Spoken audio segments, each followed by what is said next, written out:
Get ready. Hold tight. It's Hold on to your hats, boys. Libos. Hello, good evening, and welcome to another episode of the Wednesday Week. Just what the flipping Nora are you lot doing? I'm still in there. I'm still right behind him. It was just a very well thought out tactical plan by Danny. I want goals! I can literally feel the steam coming out your ears. So it's like a fun little post-game snack. The Wednesday Week!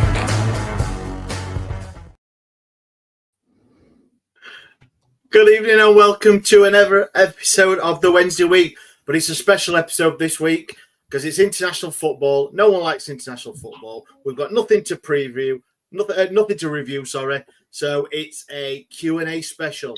So Dan, Stevie, how are we doing, guys? I thought I was going to get a minute countdown to decompress before you press go. So I'm a little bit bereft at the minute. I'm all over. I'm like, well, normally I get like a good minute and a half to sit and chuff on my vape and sip some juice. But I'm all right. I'm in. I'm locked in. Do you know why that is? Because the video clips for the start is not got the right intro. So whoever set that up. We don't normally do these live. That's what it is. Is that what it is? Apologies. Good evening. Like I say, we're going to get right into the Q&A. Please, if you're watching live, please get your questions in. Nothing is off the table. Is that right, chaps? Should we say that? I don't know about that. And if you're listening or watching this on repeat or streaming, then please put your answers to the questions in the comments. That'll be mint, and we'll have a good laugh at them after. Yeah, guys. Stevie, are you okay? You're looking a bit tired there, mate. Hard day. No, it's been all right. Contrary to what I've just said, off air, honestly. No, it's good.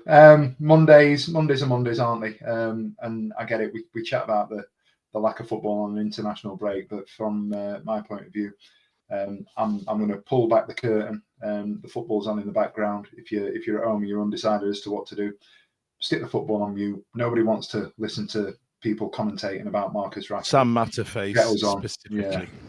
My God. Come and get involved with us. Have a bit of bants. But yeah, ready for Easter holidays next week. Let's do it. Let's go.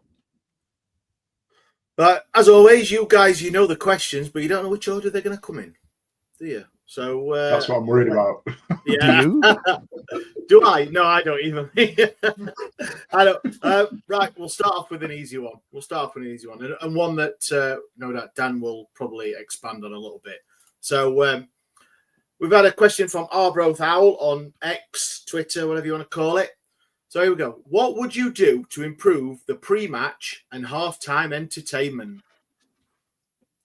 Dan, I'll come to you first. So pre-match, we saw on the derby that the fan zone reopened, should we say, for the summer.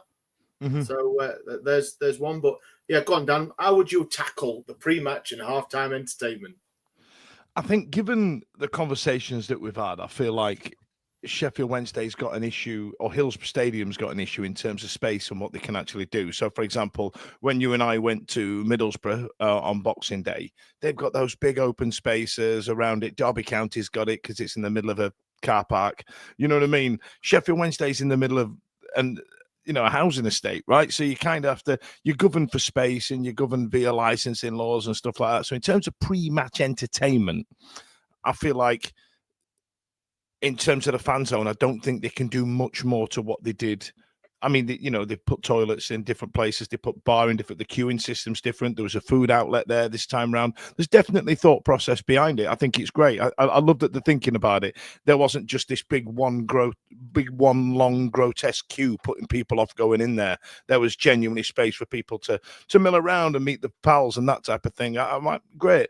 But in terms of pre-match entertainment, there used to be cheerleaders. There used to be, light shows. There used to be, I feel like we've lost a lot of that over the years. And I feel like, there's an element of societal things and stuff like that. Having a couple of busty cheerleaders isn't really the progressive thought process that we're in nowadays. And rightly so, don't get me wrong. It's not like I sit there pining for the old days. But I felt like if there was going to be something pre-match, let's get, like they do I think they do it at NFL games. They do it at some of the Champions League games where they get the the desk at the side of the pitch while the team's warming up behind them, and they're doing the pre-match interviews, and they're playing that sound on the screen and around the stadium. There's some analysis there. There's some thoughts of process, and we could probably get an ex-player, for example. So, you get Kirsty Quaco or whatever her name is, Samantha Queck, and she's going, oh, yeah, or whoever the fella is that reads out the team names from, is it Andy? That reads out the team names before the game.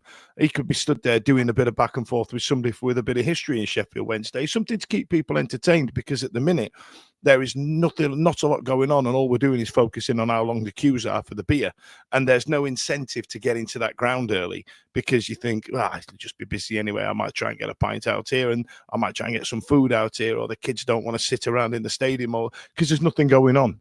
Do you know what I mean? And the second one, this is a weird one.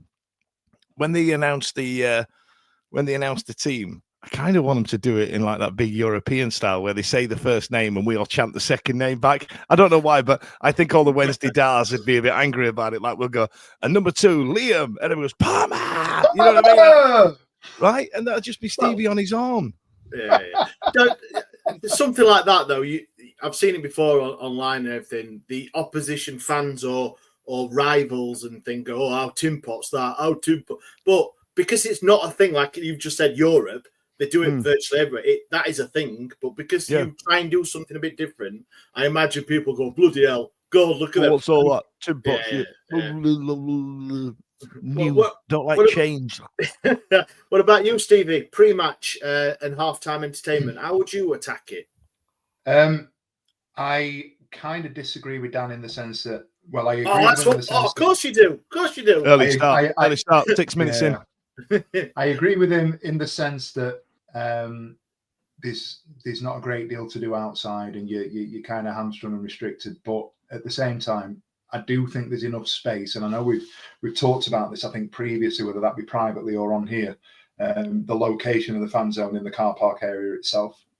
And I think there's enough space on a match day in there to roll out a more substantive fan zone to what we've got.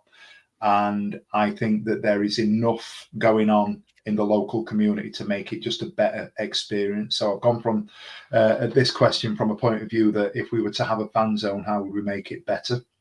And we have the fellow, I can't remember what his surname is, Matt. He was on Sunday, had a bit of a technical malfunction with his music, but he's been on there quite a lot recently. It feels like, and this is no disrespect to the bloke, it feels like he's the guy that they just wheel out every week to play the live music. He plays the same songs and he stands at the side of the bar. Again, not criticism. He wants to get his stuff out there. Absolutely fine. I think we could be more. And I think when we were in League One, and I know the setup was different, we had more live bands playing on top of the bar area there, didn't we? On top of the container. And my understanding is there's been some sort of change in terms of who we were leasing those facilities and that equipment from, which has meant that we can't do that anymore. Fine. However, from a match day experience, let's get more live bands, more variety. I wouldn't be averse to a decent DJ set, and I don't mean let's get back into Gatecrasher or something like that, but just something to get people pumping and get it going. Why do we need match day experiences pre-match? We need them because we get bored waiting. So let's make it as entertaining as possible, but at the same time, let's see if we can involve the community. So I went over to Rotherham, talked about this a while back.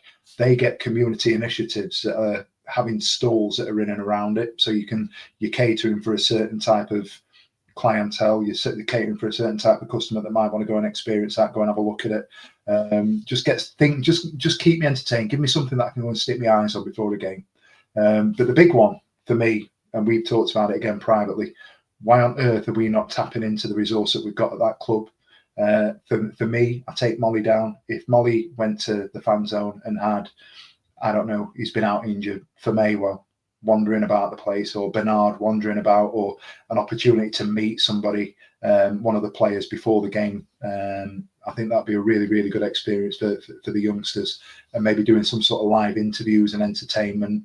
I don't know if there's somebody somewhere in the not too distant vicinity from where we are that'd be able to potentially just say, right, I'm going to jump on a mic and I'm going to give a little bit of a sort of the fans' opinion in terms of the experiences that we could offer on match days, and that's not us going into business for ourselves. If they've got an idea about somebody that might want to do that, then absolutely fine, crack on.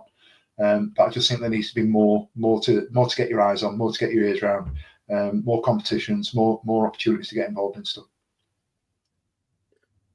I will wholeheartedly agree with everything you say there, Stevie.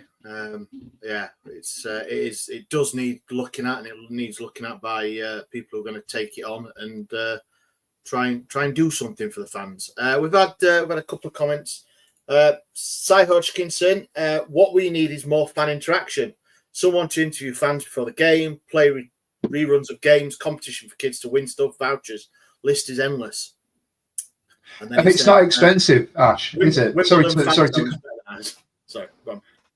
I was just going to say, the stuff that we're suggesting isn't expensive. It doesn't cost a great deal to say to one of our players, come and get involved, or come and get yourself down here. They do it in the grandstand, don't they? And they'll get the players in the family zones and what have you. Why not? Why can't we have those guys milling around beforehand? That's not going to cost us anything. How much would it cost us to potentially just say, right, you're going to walk, even if it's just walk the pitch experience off the top of my head, you're going to get a fan who's going to get to walk at 5 to 3, the four corners of the pitch, take it all in while the players are coming out and whatever else. It's a nothing thing that doesn't cost anything other than a security guard walking around with them. For a 10-year-old kid, that would make their day, it'd make their weekend. I was on the pitch at this point, blah, blah, blah. They're all easy and quick wins that can improve the morale of the fan base around the place before we kick off. Any quick suggestions for a halftime challenge? Because I mean, we've had Steve and Charlie have undertook the halftime challenge. Dizzy penalties and the one where you run and score, then run to the next ball. Try not to fall over. Try not to fall over. Is that good enough for halftime? I mean, we've all been to local away band, games. 3 songs. That's all it needs. That's all it needs. Just a local band, 3 songs. Just get whatever varying rages of fame, stuff like that. I'm not saying a halftime show. I'm talking a couple of geezers in the middle of the pitch, see if they can get some people singing and get their new single out. Just something different, because all this. Right, then we've got John. He's from halfway. He's gonna run round pitch, and he's gonna take a penalty, and he's fell over. That was funny 30 years ago. You know what I mean? It's a bit. We did have. I think it was towards end of last season, was it? No, or the season before. In the little triangle, it was all no seats. Now we had a band in there. I'm sure. I'm sure we did. Someone can correct me, but I'm sure. And I think we did. What's John McClure did a DJ? Was it the Sherlocks, mate? It may have. I think it was the Sherlocks. Yes. I've literally said what Dan has just said. I've said the same thing. Get a band, get a little stage set up on the northwest corner. Direct your eyes that way. You could even have stuff going on the pitch, the players warming up and whatever else at half time. It wouldn't impact on what's happening there if you've got a band that's playing in that northwest corner, and then it has some sort of purpose, even if it's temporary. We've got something that you can divert your eyes to that way. Again, half-time wise, get stuff going on in the concourse. It's very difficult to sort of talk about it without going into the age-old debate of queues, cash points or pay points and everything else.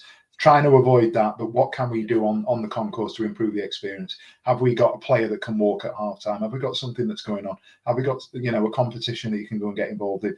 Go and drop your name into something for a draw or something like that at half-time that get people just to interact and engage a little bit better.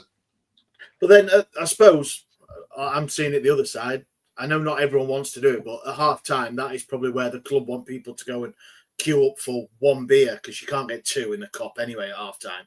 But you know me, they want you to go there and spend your money rather than stand. There's an element of that, but not so everybody. I know. Yeah, of course. And for something, you have got to cater to everybody. People want to go for a beer, they'll go at 35 minutes to get a couple, won't they? Or go and get a pie or whatever. But then people who don't might want to listen to music. So yeah, I get that. It's excuse me, I'm just reading some right. It's the end of that sentence. Sorry. I've got a thing on. I'm terrible, mate. It's been a day. It's been a day for me, I tell you. Right, here we go. Next one. Aaron Johnson. Thank you, Aaron, for your question. What's your favourite Greg's bake? The correct answer is obviously chicken. I Now, mean, you're for- wrong, for- but I respect your opinion. For anyone who follows Dan on his social media, you probably guessed that he likes one or two Gregs. Post pre and post gym? I try not to do it pre, but defo post every day. There's a fella. He gets Isekai Street. Go on. You get the offers. The highlight of the weekend is you getting your free Gregs and then screenshotting the email and then posting it in the chat. Right. So if you haven't got the Greg's app, get it. It's dope. Imagine you know, like your Costa Coffee things, right? Where you have to collect like 6 and you get a free coffee, right?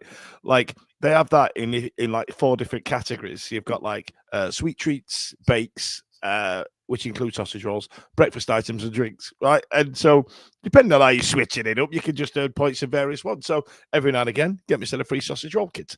I say every now and again, weekly.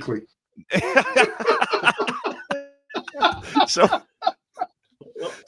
I've got this thing, right? They've got this weird thing that they do. I don't know if they do it up north, right? But when you walk up and go, sausage roll, please, they now go pork sausage roll, yeah?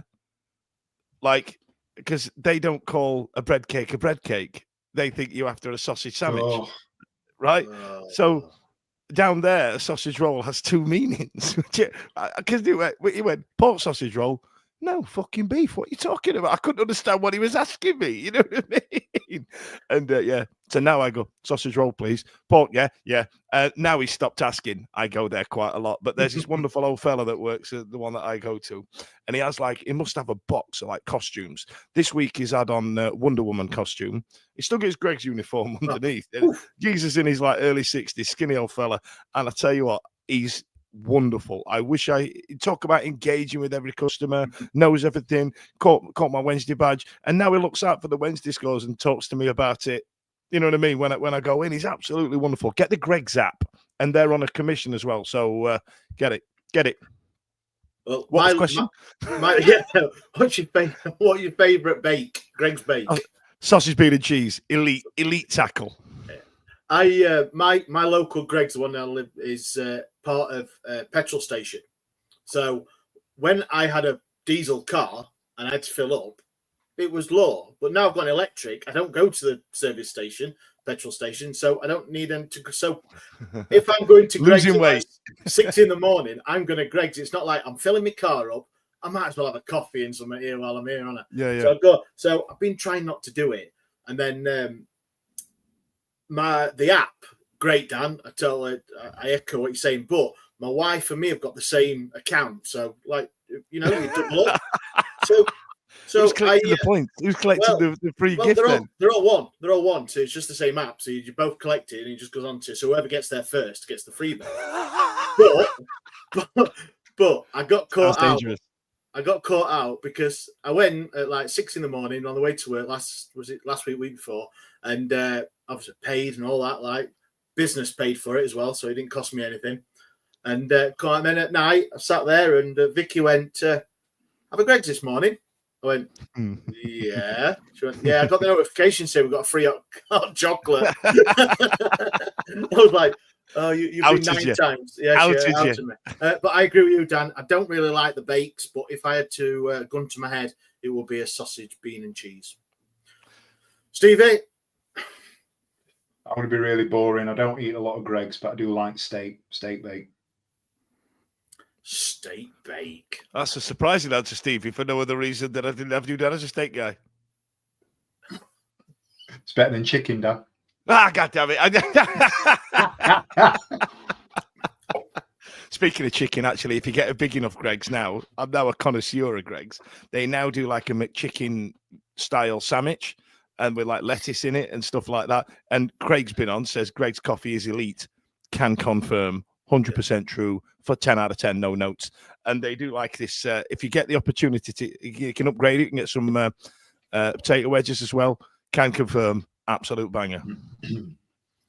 Not a huge fan of their breakfast baps, if I'm honest with you. I mean, Stevie's wrong, but you know, Alan Greg's. If you are watching, give us a shout. We are up for some sponsorship. If you wanted to sponsor us, I'll eat anything. Yeah. And that's quite ironic from what some fans and our own fans have been calling our manager. So if we, as a Sheffield Wednesday podcast, got sponsored by Greggs, that would be quite funny. That would be a thing of enjoy that. it'd be good, that. Oh, send them an email, Ash. Send them an email. You can only ask, right? Yeah, why not? Any other suggestions? Get your comments in who we could get sponsored by. Jägermeister. Only if it's an away day, yeah.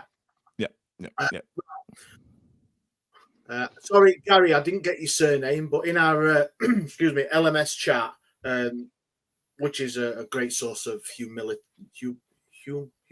Yeah. He's come on. It's humiliation. Yeah, it is for me.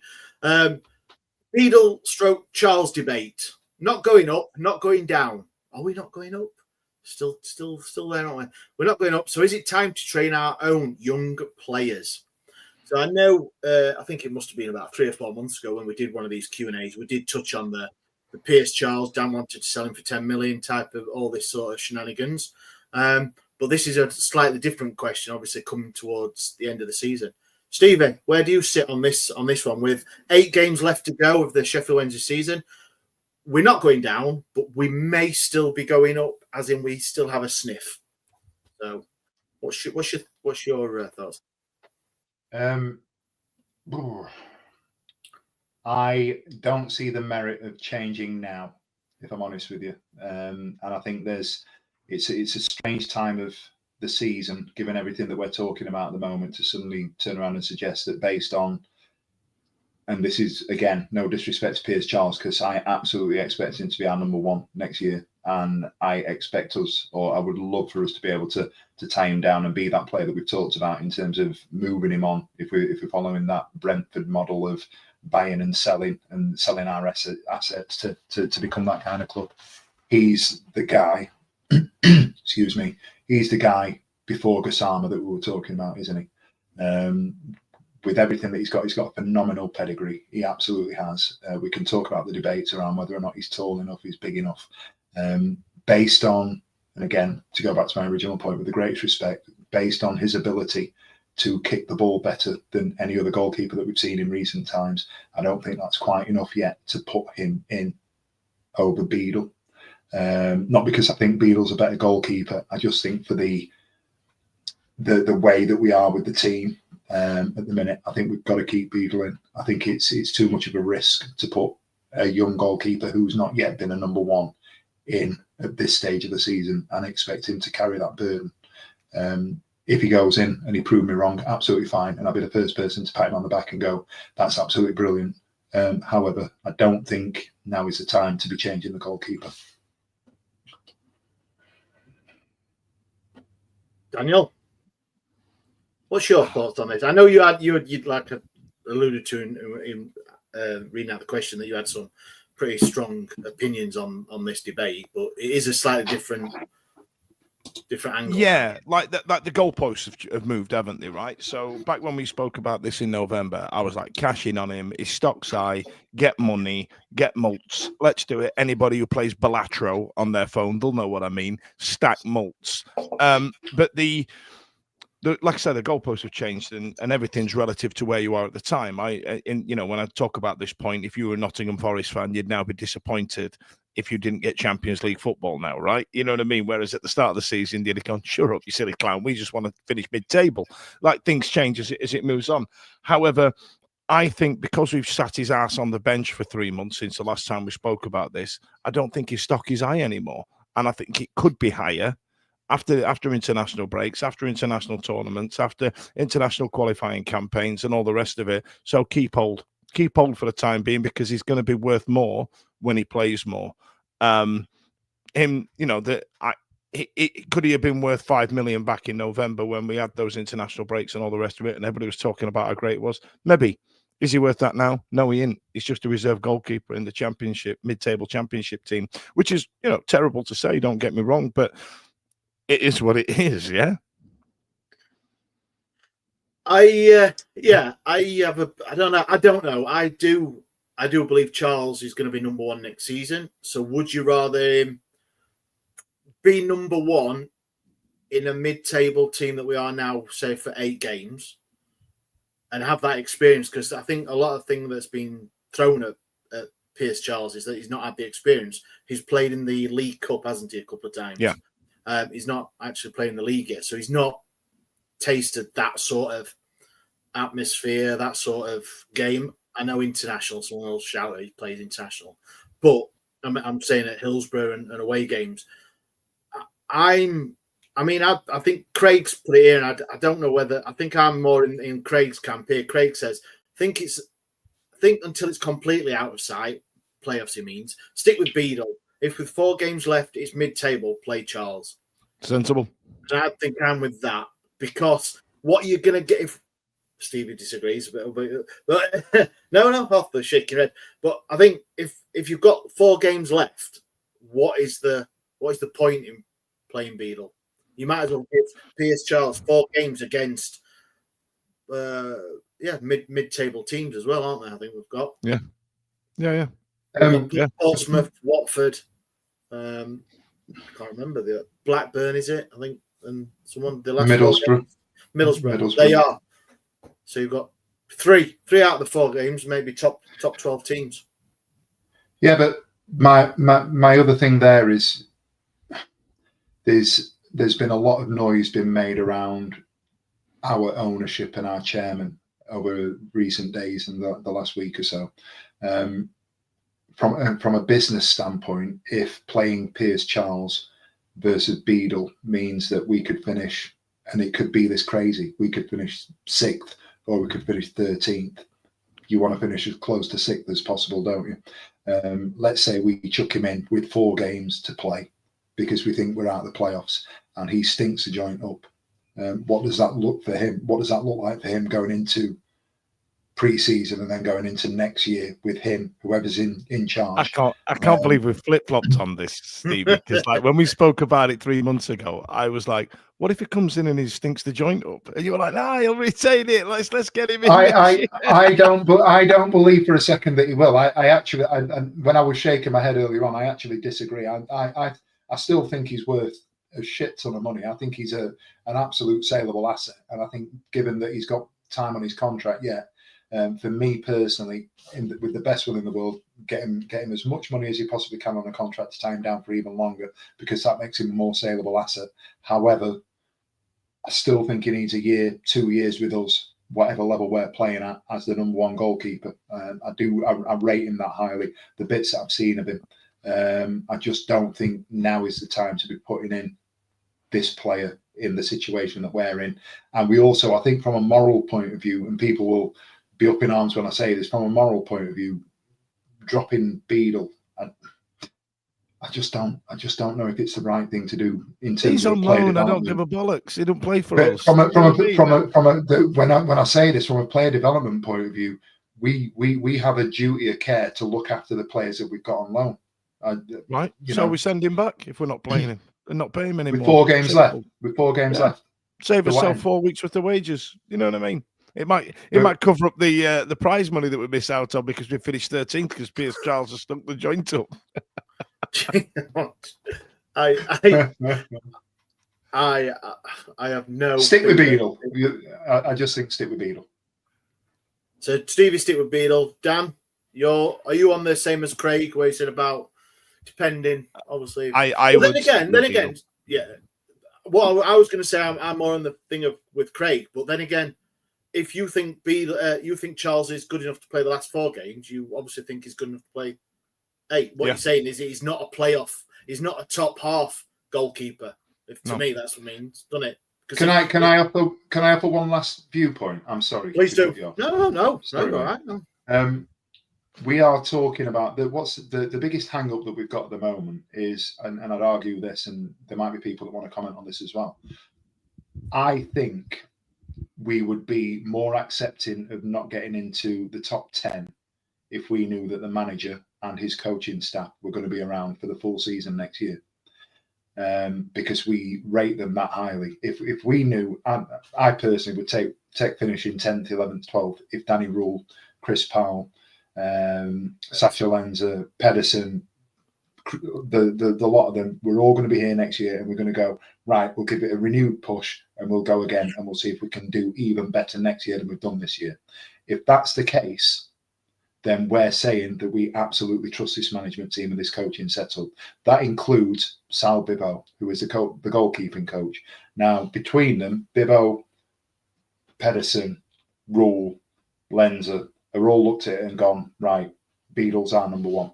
So if Beadle's our number one, we've got to trust this coaching setup that's saying that he's the one.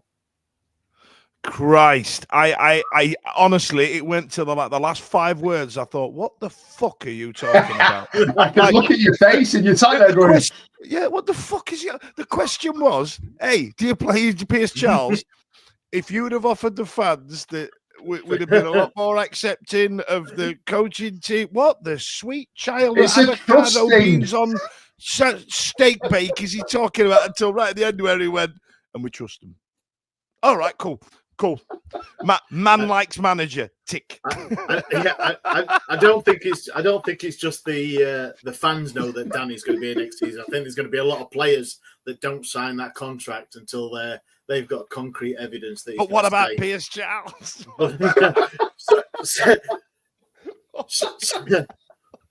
Simon Oakes put a comment. We need to be careful messing loan players around. I think we've got a good reputation for treating them well at the moment. We're going to need some good ones again next season. I think that's what I'm saying. I think is it? I lost interest halfway through your sentence. If that's what you're saying, I get it.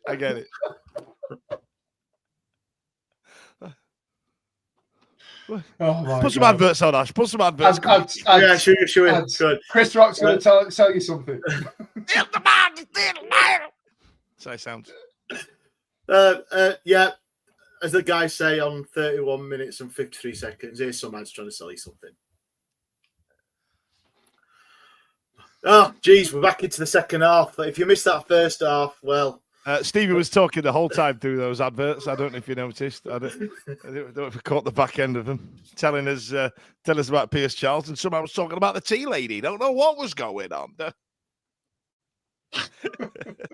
And I've just snorted on the podcast. It's all right. I won't edit it out. You're all right. Right. Andy McElwain. Apologies, Andy, for pronouncing your name wrong. Netflix are currently making a film about Wednesday. They're not, but I think this is just the way he's phrased the question. So don't anyone get comments in or anything. They have a blank check of which actors play our players. So any current player in the squad, and who would play returning legends, i.e., and Andy's gone with Richard Gere will play David Hurst. Richard Gere, David Hurst. I've got umbrage with that. That's John Hamm. Jot that down for one. I saw somebody comment earlier on Chesney from Coronation Street dancing on ice, famous Barry Bannon. Big fan of that. Did enjoy that. I wanted to suggest who was the kid played Adam Rickett as Aidan Flint. You know, like let's say that the film is about the Peterborough comeback. You know what I mean? And we could go. We should have. Like we should. Yeah. 8 dimple Lego brick is Akin for Maywo. Just be all right. Same acting chops. It'd be fine. What suggestions have you lads got? I got Mr. Tickle for Beadle. I don't know. Brilliant. He's got long arms, hasn't he? I was trying to think who played the Joker. I was like the computer Arkham Asylum version of the Joker without no makeup on could play James Beadle, but you know he's not a real person. Oh, Mr. Tickle. Go on, Steve. He's a myth. Yeah. I tell you the one that stuck with me, and this is going to be absolutely crazy. And it's here we go, kids. Strap in. I was like, I'm thinking Pato. Right. Oh, no. And he's got this. He's just got this mannerism about him, and he's just got this bizarre sense of humour. And he had that tash during November, and he's a little bit aged in terms of the way that he looks. So I'm thinking an old bloke with a tash that has got the bants about him, and you're going to think I'm absolutely batshit crazy. All I could think of was Burt Reynolds in Cannonball Run. Do you know what? I don't disagree. I thought you were going to say Sean, like 70s, 80s Sean Connery. You know what I mean? Because No. he's Scottish. You're best. Like, you know what I mean? I thought you were. Burt Reynolds in Cannonball Run with that laugh that he does. Yeah. Jesus Yeah. Christ. Yeah. Good one. That's where I went. Good one. And obviously, In fact, we should offer this one to the punters. Actually, we should offer this one. get it you know out what I there. mean? Put this out there. Put this out. Ask them because they're mental out there. Yeah, I will stick it on the X, the Twitter. But yeah, any comments? Like I say, if you want to offer up your Hollywood actors, actresses, please do. We all know that Liam Palmer is going to be played by Denzel Washington, no doubt. Fucking hellfire. I was going to try and banter with you and agree, but I made myself laugh. I could, sound idea. Cool. I was trying to think of one for Chris Waddle. So I was looking and I went back to like the 80s and his hair, and I just based it on his hair, and I just went for like Jason Donovan from Neighbours, you know, with the mullet, and I was like, but that's just purely on hair. That's not on sporting ability, no doubt, or anything that looks like him. So I'm a bit thing on that one. The one that we have to mention, though, the one that we have to say is Mackenzie Crook, Gareth Keenan from The Office as Graham Hyde. That has to happen.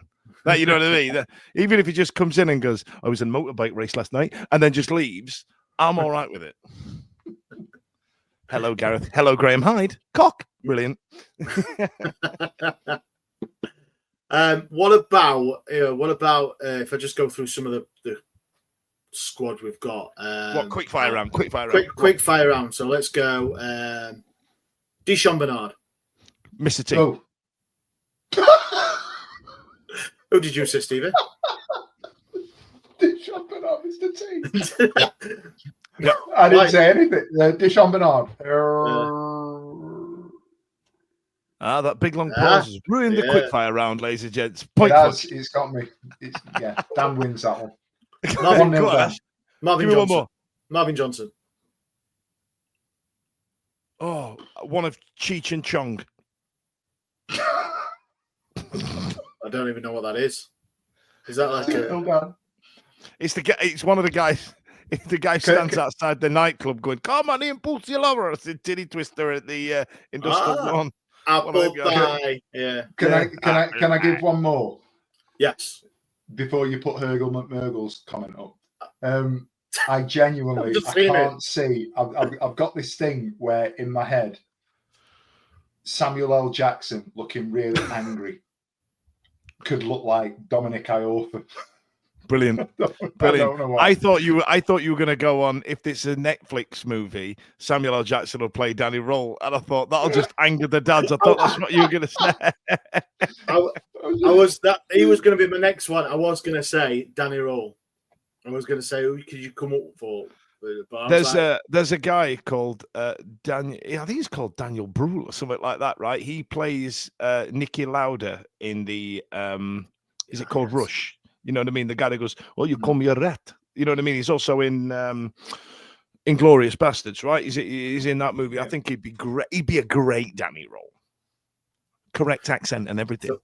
So we've had a suggestion in from Hergel McCurgle, and it's Dizzy Rascal for Big Dish.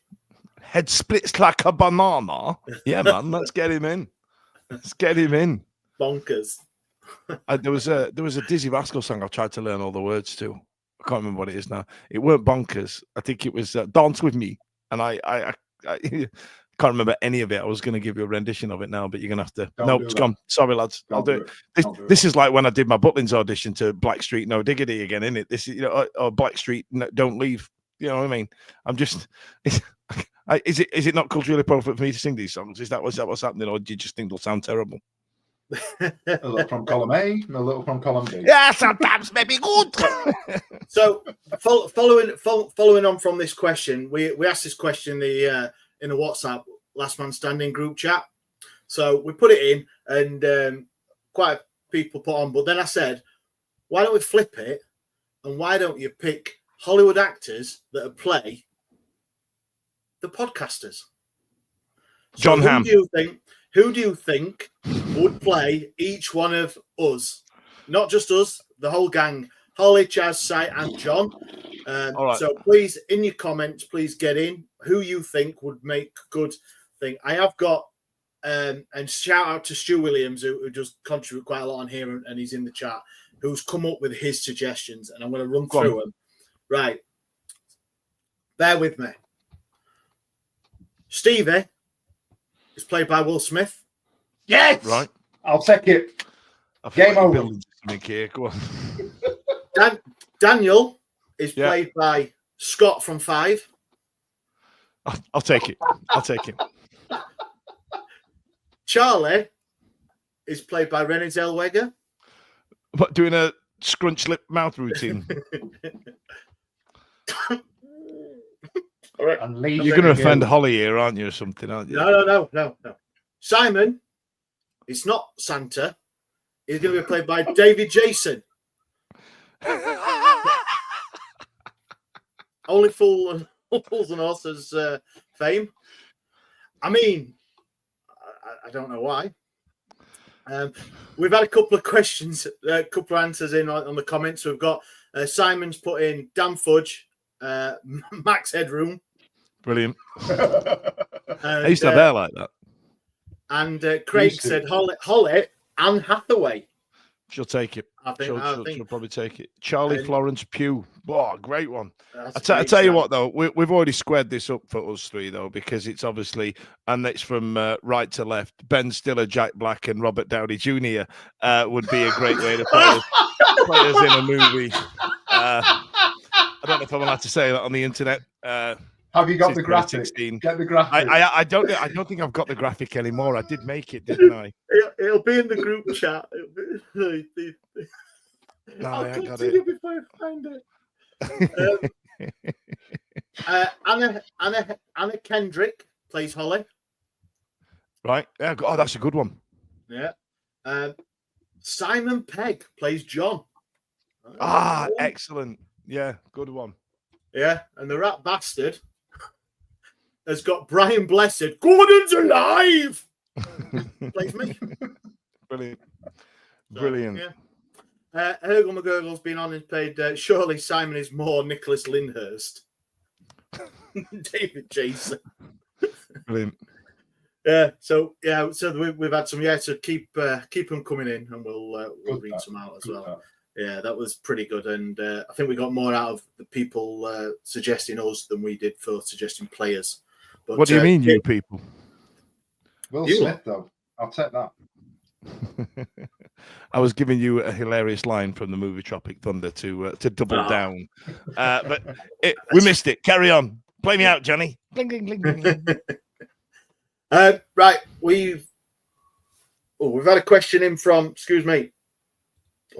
John Birch in the comments. So John's put, which players would you let go in the summer? Oof. Oh God. Wow. So I think there is quite a number, as there is every year, that players are running out of contract. So John's yeah, so I'll leave that one up there. Yeah. Which players would you let go in the summer? Go on then, Stevie. Oh, you come to me and you know that I have this existential issue around that man, don't you? What, John? That's a bit harsh. He just commented on our thing. The go-to for everybody is going to be my favourite player, isn't he? And whether I agree with that or not, I think my only thing is when it comes to talking about Liam Palmer, I personally, I'm not saying I keep him or get rid of him. I just want to preface the whole conversation by saying it's very difficult to say we keep or release because we don't know where we're going to be in 3 months' time. Yeah, let's. Why don't we set those parameters? So let's say we are where we are. You know, mid-table championship, looking to take a push up into the playoffs. Right? Let's do that. Yeah. Okay. And then the question would be: is Danny here or not? But are we just negating that? Are we negating that, or are we just going to say players for the club rather than who's in charge? Players for the club, and I'd also the final caveat that let's assume that they're all, within contract, and we're not sort of going right. He's going to go and he's going to go. I would keep Liam Palmer. Obviously, who would I let go in the summer? Controversially, I don't see. I'm getting ready. I don't see how we can sustain an improved push for the top 6 or higher with our main striking threat being Michael Smith. I think we God need to Almighty, have that was like you farting around the poo there. Sound like Cavi and Darmesh trying to read out a tweet live on Sky Sports News. I think somebody. I'm sorry. I know. Farting Save around it the for poo. off air. Get on it. Right. Save it for off air. Save it for off air. Get rid of Michael We've got Smith. about 10 players out of contract, right? Yeah. So Beadle, he's going. Charles, he's going. Barry Bannon, their contract end this season. Get rid. Michael Smith. Whoa! Liam Palmer. What are you talking about? He's doing his Get rid of list. Barry Bannon. He's doing his list to get rid of. Let him finish, man. You've just had your. Michael I've not Smith, finished mine.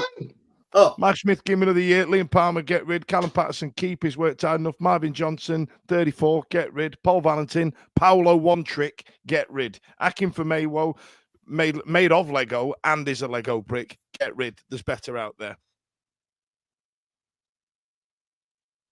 Stunned to silence there. Can I come back? You may come back, Stevie. How on earth are we going to get rid of all these players and expect to be able, given everything that we've got going on, be able to replace them with as good as or better? It's taken a turn, and I feel that if we park it and we go serious for a minute, I keep Palmer as a squad player. I would, because I think he serves a purpose for what level he's at and where he is. The goalkeepers, the loans, they're going to go. Begrudgingly, that's going to happen. Johnson, I can understand the age and where he is. I caveat what I've just said about Palmer by saying if he's costing as much as I understand that he costs, maybe a little bit less. Smith, go. Ihekwe, go. Bannon, keep. Absolutely keep him. Got to keep him. Stuart Armstrong, keep. You'd need to go up and have a look at it. Valentin, for similar reasons to Palmer, I'd probably keep. I don't think he's a starter, but I think he's an important and integral person in the squad. Jamal Lowe, and done it for me. Let him go. But it is what it is, isn't it? He's still got a couple of years left, hasn't he? Yeah, as I said, Jamal Lowe's got a few years left, hasn't he? Yeah, I'm talking are we talking a wish list of the players that are currently in the squad versus players that are going to go? Players that are currently in the squad that we get rid of, or players that are coming up to the end of the contracts and let them go? I don't know. I stopped listening. I said my list and zoned out a bit. I must admit, it's been a long Monday. You know what I mean? I've also now just flip flopped on Paul Valentin because I kind of agree with you and think actually, you know what, it'd be useful for backup. Smith, but I feel that we've overachieved this year. Jokes aside, we've overachieved this year. Michael Smith has been fantastic. Ihekwe has been fantastic. Johnson, when he's come in, has flattered to deceive and he's operating on a level underneath them. But those players that we're looking at that have ended up playing a lot more football than we expected that they would, I can't fault them. I can't fault Michael Smith. I can't fault Ihekwe. I can't fault Pato. I can't fault these lads that have come in from the outs and then they've come in. However, what I would say is that they wouldn't have been Danny's first choices, and we've seen that and we knew that. And God bless Pato, he's had to wait for months to get his opportunity, and now that he's got it, he's taken it with both hands. But the reality is, had we got what we wanted in January, and had we got what we wanted in terms of players that weren't getting injured and everything else, I don't think he'd have played half as much of the football that he has played this season. But like I said, it is what it is, isn't it? And he's where he is. What does that mean for next season? Are we going to carry on relying on these players that haven't been in and around the squad in terms of being first choice, or are we just going to say, right, now we need to go and try and improve? And they're the sort of players I'll be looking at to say, might be time to move on. I think you're right. I think there's one player, though, that we haven't discussed enough that I won't go as far as saying let me down, but I expected more of at the start of the season, and that was Nathaniel Chalobah. I Ooh. don't think he's a shit player. I think he's a good Ooh. player, and I think he's got a bit of class around him. But he hasn't played enough football. So what's he doing? Why he's not playing enough football? We know that there was injuries at the start of the season, but since he's back, is this a long recovery? Have we signed a croc? Is it where have we signed somebody who's broken? You know what I mean? I thought I'd see a lot more of. I think there's a player in there. I think there's a quality player in there, and I felt like when he came on against the Blades, I was intrigued to see how he'd fare. You know what I mean? And there's a class in there that a lot of our players don't have. Like watching Chalobah on the pitch at the same time as Pato. Sometimes you're kind of like these. You wouldn't think they're playing the same sport. You know what I mean? The way they move and the way they run around. But what would you do there? What's he not doing? I think he'd play more football. Sorry, mate. No, go on. I was just going to. I think he'd have played more football had it not been for Charles. The Charles Bannon and latterly Armstrong triumvirate there. He's had to bide his time, and I think he's a player that I think I'm excited about retaining for next year because the big headache will be when Shea Charles leaves in 8 games' time. What are we going to do to replace? And if we can keep Chalobah fit, and there is, let's be right, with all things being said and done, he's not played as many games as he has or could have at the highest level because he's not been able to maintain his fitness levels and he's not been able to get a sustained run in a team, which has meant that he's now playing mid-table football with Sheffield Wednesday rather than playing in and around the lower ends of, Brighton, Wolves. I think he's probably, had it been right, it'd have been higher than Southampton and what have you. But it'd been up there in the Premier League, wouldn't he? If we can keep him fit, I think he's a very, very good player for us next year. Yeah, I agree with you on that, Stevie. I just think the way that Danny's set up with Bannon and Charles is just restricted Chalobah. Because what I've seen of him as well, he does look quite composed on the ball. He's come on, looks quality. It does look quality. So I just think he's signed him, and obviously at the start of the season he's got injured and it's just not worked, and he's just not been able to fit in.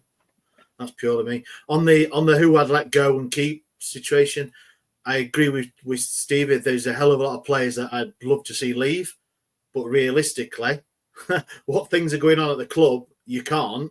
So I feel there's going to be a lot of players lucky to still be at Sheffield Wednesday because of the situation that we'll find ourselves. And I think there'll be some players that probably, if we could afford to get 12 new players in or a better caliber of that should leave, that won't leave, they'll be offered another year or 2 years or have that option extended, if they have the +1.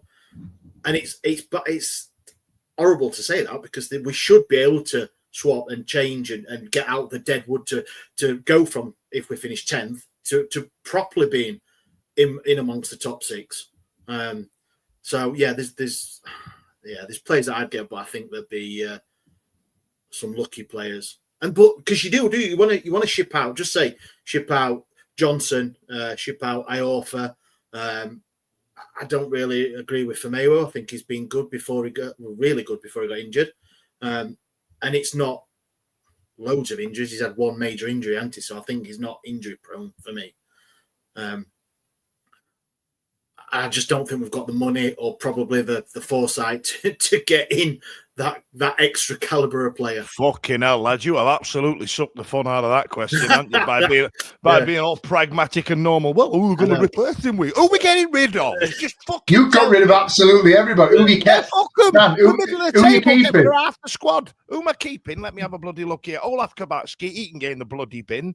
Jenny Gassama will keep him. Dominic Iorfa might get a year out of him, whatever. Pierce Charles will keep him. Sissoko, bin.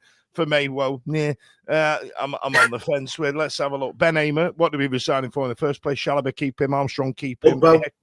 Defo, stupid, sexy Michael Heckway. Jamal Lowe, bin. Max Lowe, keep him. Windass, still fence, fancy, keep him. Ike Ugbo, mega bin. Valerie. Valerie. I kind of like Jan Valerie. Yeah, I do actually. I think he's been a good signing. Can that be this week's clip? Clip that. Clip that. Oh, but I might be able to. We're going to replace him with next year. Oh, we're getting rid of.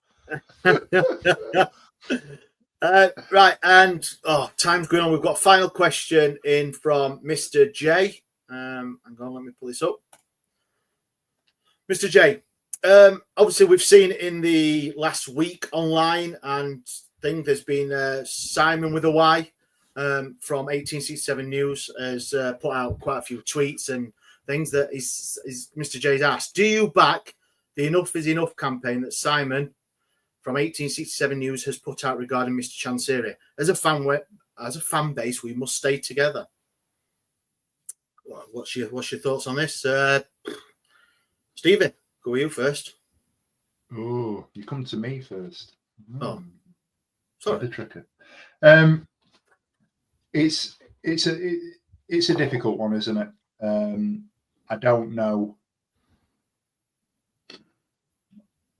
I don't know why it happened when it happened, and I know that the interview that came out was done, and there was a conversation around it being pre-planned. It felt like when I watched the interview, and I listened to it. I listened back to it. It felt to me like there was a lot of stuff that was very current in the sense that it felt that there was a lot of frustration in there around the Derby game going on. I thought that was quite prominent in the conversation that was being had. I think one of the underlying things that was being said was we're not happy in terms of the trajectory that we're on and the way that the club is currently being run. I'd wholeheartedly agree with that. There are things that need to change. I absolutely believe that we need to change the things that are happening in the club. Do I have an answer? No. Do I think that, whole collectively going out there and sort of saying this needs to change and starting to put out information, is it productive? Not necessarily. Do I support the argument that there needs to be a change? Yeah, of course I do.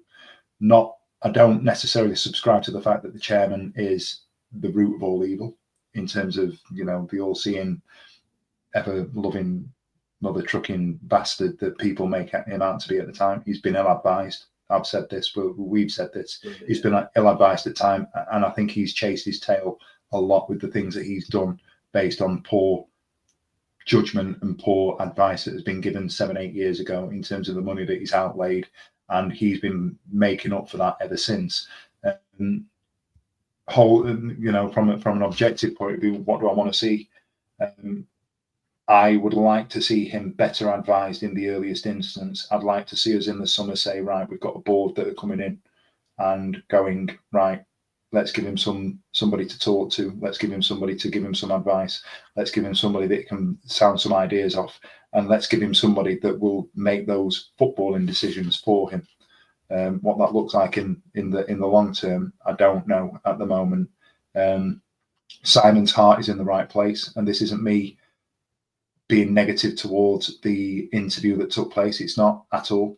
I think it's raised some valid points. However, I think we still need to be very careful about the whole Chansiri out sort of debate, discussion, conversation, because I don't think it's something that is as straightforward as that. The man, for all his faults, still puts in a shitload of money into our football club. And I think we just need to be very, very careful of what we ask for, what we're expecting, what we want, what we're demanding. These guys, the people that we're talking about at the moment, will say that they've got information that will say that we've got a consortium, a conglomerate. People are going to come in and they're going to give us this, that, and the other. That's great, and if that's right, brilliant. However, because I don't know about that and I'm not informed, I don't want to sit on the internet and I don't want to sit on social media and say this needs to happen, that needs to happen, the other needs to happen.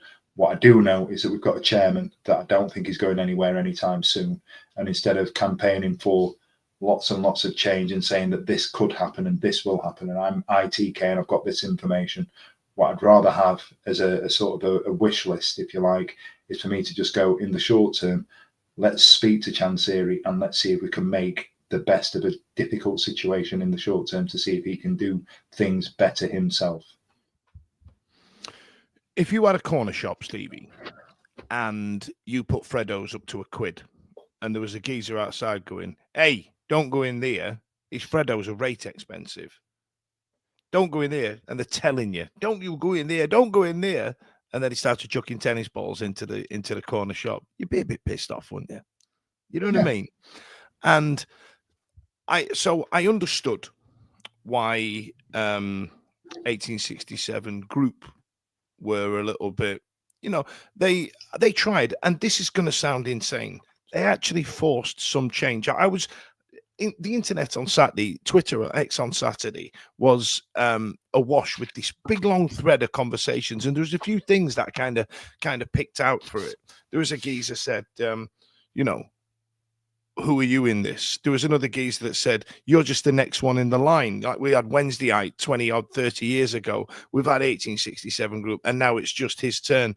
And then there was one that said, do you not feel that you're undermining what 1867 group tried to do? Like, you think it's your turn. You're not complaining, right? So I'm going to give it a go, which I kind of thought was a bit valid. Like, because there's an element of what's your role here? Do you know what I mean? I don't understand his role outside of a Twitter account. And I'm not trying to be facetious. I'm not trying to be flippant. I'm trying to talk about it as it is. Like Rob and Jim were a couple of lads that managed to garner some support from a corner of the fan base. I think where they lost it is where, and this thread said it, is where they started goading people, where they started saying, I can't believe that you're not with us. And then there were other people piling on. I think Jeff, who's been on the show, got involved with it and said, this is the chairman you deserve, because they didn't want to, some people don't want to go to football and they don't want to just get involved in all that shit, right? Tickets are expensive, but the season tickets work out at 25 quid a game. I remember doing the maths on it for a meme I did last year, and I went, shit, they're only 25 quid a game. Like, you know what I mean? I was actually like, they are expensive, but they want us to buy season tickets, and it's a business ploy to sell more season tickets rather than buy games on the fly. Now, as the football kind of dwindles out towards the end of a mid-table season, you sat there thinking, well, these ad hoc tickets on the day tickets aren't gonna fly out. So I can see why he kind of wants to flog them season tickets. I actually understand it. You know what I mean? I can see that. But because Yorkshire and Sheffield specifically is so well ingrained into they're not going for the football anymore. A lot of them are going because it's habit. They get to see their pals, they get to see their family. They don't want to get involved in all this. They just want to see the football and go and experience the experience, which is why I feel Jim and Rob probably, I think they realized at some point that we're trying to pull people out of their comfort zone. And then I think that what Simon's done is he's come in, not Simon our Simon with a Y. I think what he's done is come in and position himself to try and pick up what they put down. And because that was the most vociferous one, the tennis balls and the banners and the stuff like that, that was the biggest one that I can remember in recent years, right? And I think Simon's trying to ride that on the crest of a wave a little bit, but I don't know what his role is. And then listening to it, when he said, I've got 3 options for you, and one of them was, it was on this thread, one of them was fly to Bangkok and I'll tell you how it is. Something like that. Like one of the options he gave was, you fly me to Bangkok and I will tell you what you're doing wrong with the business. Because there is an element of, hey, rich fella, you're not spending your money right. Like, what's his role here? However, I need to be diplomatic and I need to be balanced, because I'm not one of those Donald Trump Brexit kids where I could just sit in one camp or the other.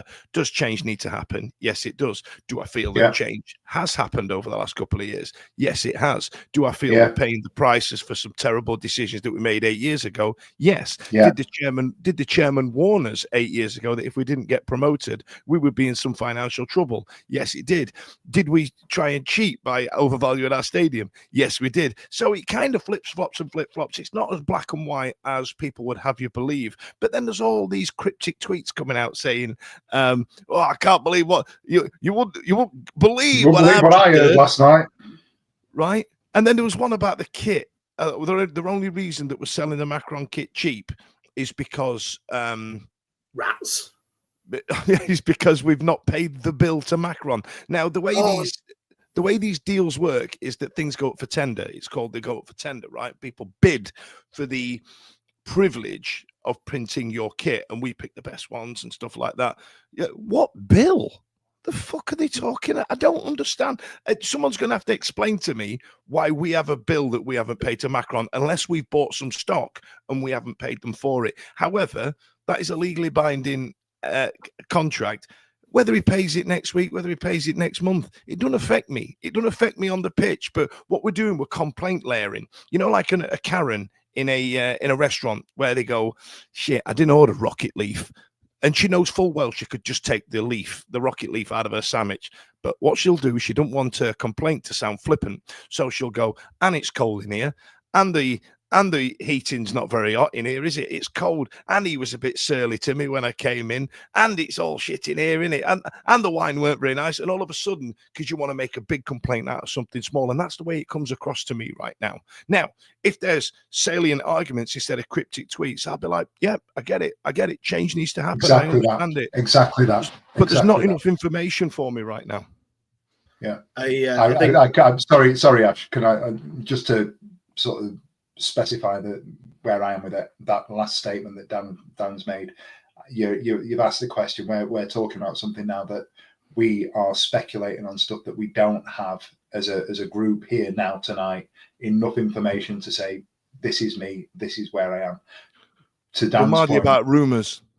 Yeah, exactly that. And for me, if somebody says, right, this is what's happened, and everybody's got a friend who knows somebody else who can get you a source from the man, yeah, we're not going to sit here and go that we know Dapon Chansiri and we have got a direct line to him or anything like that. So it's pointless me going, right, I can interrogate him and have these conversations. I simply can't do it because I don't have that opportunity. I'd love the opportunity to sit down, and I did ask him a question at the fact that the fans forum. However, until you have that clarity around what's going on, it's difficult as a social media outlet to sit here and go, this is what we need to do, and as a fan base, we need to be up in arms about this, that, and the other. We can't do it. You know, we sound like we sound like Joe and Alex when you know when they go, bloody hell, Joe, do some reporting, and Joe replied back with, we'll report when there's some fucking news. When there's something to talk about. And the one last bit I'll say is it's been really interesting. It's not the same sort of level and the same sort of parameters or anything like that. But if you look at from a model, and people will talk about clubs being up for sale and this, that, and the other, we've got to be careful about what we wish for and what we ask for and so forth. And you only have to look at Manchester United. And Man United are an entirely different entity to Sheffield Wednesday. They're a they're a multinational conglomerate that everybody's all about. They're the biggest English football club in the world on a global scale. We will never be anywhere near them. It's just the way that the world goes. But they've had a takeover. Jim Radcliffe's come in. He's doing similar things on a slightly different scale to where we are. Do you know what I mean? Season ticket prices are going up. Redundancies are happening. They're cutting the food bills. They're cutting corners left, right, and centre. And at the same time, they're looking at raising opportunities to get this ridiculous. And their games are 70 quid a pop, 70 to 90 pounds. You look at it, and I get it, it's Man United, but they're Old Trafford's in free fall at the moment, isn't it, in terms of the structure? Well, they're going to put it in the Butlin skyline, aren't they? They announced. Yeah, announced the other week. Do you know what I mean? So let's just temper everything with a little bit of caution in terms of what we're asking for here. If somebody could come in, what's the dream? You absolutely want a Premier League version or a Championship version of. Go on, say it for me. Ryan Reynolds and Rob McElhenney coming in and doing the Welcome to Wrexham. Welcome to Wednesday would be absolutely fantastic. It'd be great. That's a dream, you know. And people will argue that let's sell the club. Nobody's going to be interested in buying the club. Blah blah blah. Of course, people are going to be interested in buying it. Of course, they are, because we're a business that people might want to get involved in. But beyond that, once we do look at selling, and once we do get to a situation where we've sold, what's it going to look like after? And us thinking that there's a quick fix where somebody's going to come in, and Simon may very well listen to this. I've got no ill feeling towards Simon. I shared the forum with him. Nothing absolutely negative whatsoever. Our common interests are similar. We both want the best for the club, etc. It's not us having a go at him or anything like that. But if he knows something that we don't know, I will only comment on it when I know what he knows. Does that make sense? Exactly that. So, We all know a fella. It's akin to, you know what I mean? You know, if you were the fella sending out the news and going, hey, you'll never guess what Chancery's done here. You'll never guess what he's done here. No one's ever sending out, hey, do you know what? He sent my wife a box of flowers the other day because she's not been very well. It's like your girlfriend or your wife searching for symptoms of what's up with her on Google. No one's ever gone on Google and gone, hey, I took this tablet. It was brilliant. Works out all right. Okay, thanks, bye. They've always ended up with 3 heads by the end of it. You know what I mean? It's the same thing. It's the same thing. Go on, Ash. Wrap it up. Sorry, Ash. I've talked over you for an hour and a half. No, you're all right. Yeah, thanks for that, He's chaps. going to be so angry at me. No, I'm not angry at all. Why would I be angry at you, Stevie? Why would I be angry? I messed up a little bit because I had some stuff sorted and it's not worked. So you'll have to forgive me. Tell us about the Easter egg drop, Ash. Go on. No, I'll just offer up my 10 seconds worth of things since you've just spoke for 15 minutes or something, whatever, without letting me have a chat. But, I don't mind, You were angry. No, I'm not angry, mate. No. Yeah, I mean, it's not this. All right. We'll just get on then, shall we? No, it was you going.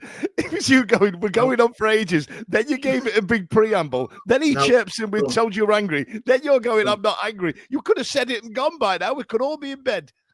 And if you'd have shut up, I would have. So there we are. Your fault.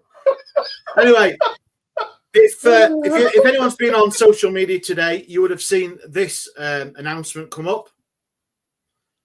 So the Bethany, who is on been on the podcast as well, and the Women's Supporters Group member, she is organised with Her Game 2 and EA Sports a chance for women and children to go to their first Sheffield Wednesday match. So up on the screen now, you will see a QR code.